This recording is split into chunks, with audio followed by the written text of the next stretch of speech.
నమస్తే, welcome to Andhraprabha. నేను విద్య.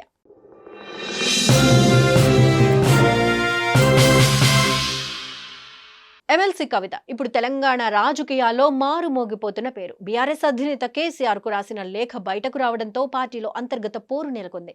కవిత BRS లో రాజకీయ విప్లవానికి బీజం వేశారని, ఆమె త్వరలోనే కొత్త పార్టీ పెడతారన్న వార్తల నేపథ్యంలో రాష్ట్ర రాజకీయాలు ఒక్కసారిగా వేడెక్కాయి. ఇక తాజాగా బీజేపీ ఎంపీ రఘునందన్ రావు ఈ విషయంపై సంచలన వ్యాఖ్యలు చేశారు.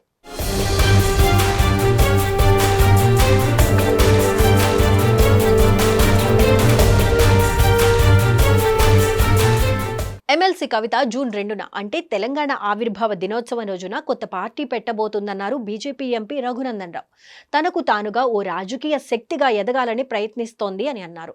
ఈ నేపథ్యంలో కవిత త్వరలోనే బీఆర్ఎస్ నుంచి బయటకు వస్తారని, కొత్త పార్టీపై ప్రకటన చేస్తారని చెప్పారు. అంతేకాదు వైఎస్ షర్మిల తరహాలోనే తెలంగాణ రాష్ట్ర వ్యాప్తంగా పాదయాత్ర చేస్తారని చెప్పారు. బీఆర్ఎస్ లో ప్రస్తుతం నెలకొన్న పరిస్థితులపై ఆయన ఈ జోస్యం చెప్పారు. అంతేకాదు స్వయంగా కేసీఆరే కవితతో పార్టీ పెట్టిస్తున్నారని సంచలన వ్యాఖ్యలు చేశారు. అయితే కేసీఆర్ చుట్టూ దెయ్యాలున్నాయన్న కవిత గత 10 ఏళ్లుగా ఆ దెయ్యాల మధ్యనే పాలిటిక్స్ ఎలా చేశారని ఎంపీ రఘునందన్ రావు ప్రశ్నించారు. పార్టీలో ఏమైనా అంతర్గత విభేదాలు ఉంటే తండ్రి కూతుళ్లు కూర్చుని మాట్లాడుకోవాలి, కానీ దానికి మధ్యవర్తులు ఎందుకని ప్రశ్నించారు. కవిత బీఆర్ఎస్ పార్టీని ఇబ్బంది పాలు చేయడానికే plan చేసిందన్నారు BJP MP Raghunandan Rao.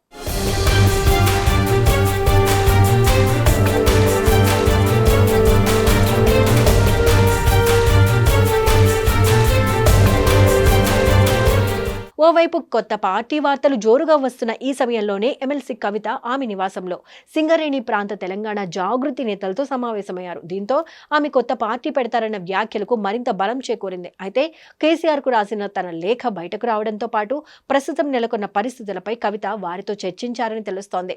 అలాగే కొత్త పార్టీ ఏర్పాటుపై కూడా వారి నుంచి అభిప్రాయాలను కవిత తీసుకుంటున్నారన్న చర్చ సాగుతోంది. కాగా ఇటీవల పార్టీలో పరిణామాలపై అసంతృప్తిని వ్యక్తం చేస్తూ తండ్రి కేసీఆర్ కు కవిత లేఖ రాసిన విషయం మనందరికీ తెలిసిందే. ఈ నేపథ్యంలో కవిత కొత్త పార్టీ దిశగా అడుగులు వేస్తున్నట్లు తెలుస్తోంది.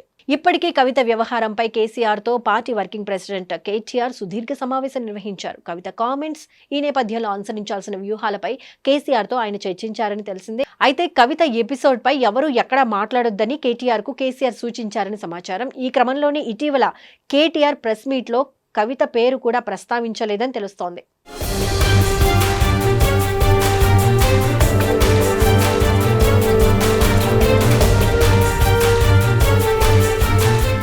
ఇదిలా ఉండగా మరోవైపు కవితతో కేసీఆర్ రాయబారం మొదలుపెట్టారని తెలుస్తోంది. స్వయంగా కూతురికి ఫోన్ చేసి బుజ్జగించారని సమాచారం. అంతర్గత విభేదాల కారణంగా పార్టీకి నష్టం జరుగుతుంది, ఎవరికి వారుగా ఉంటే సమస్యలు పెరుగుతాయి, సో పదవులు హోదాల విషయంలో తొందరపడొద్దని కవితకు కేసీఆర్ చెప్పినట్లు తెలుస్తోంది. అయితే కేసీఆర్ తో పాటు ఆ ఇద్దరు రాయబారులు ఎంత చెప్పినా కవిత వినలేదని, పార్టీలో తన ప్రాధాన్యం, పార్టీ మరోసారి అధికారంలోకి వస్తే తనకు లభించే హోదా ఏంటనే దానిపై పట్టుబట్టినట్లు సమాచారం. అంతేకాదు ఈ వ్యవహారం ఇప్పుడే తేల్చాలని స్పష్టం చేశారని టాక్ వినిపిస్తోంది.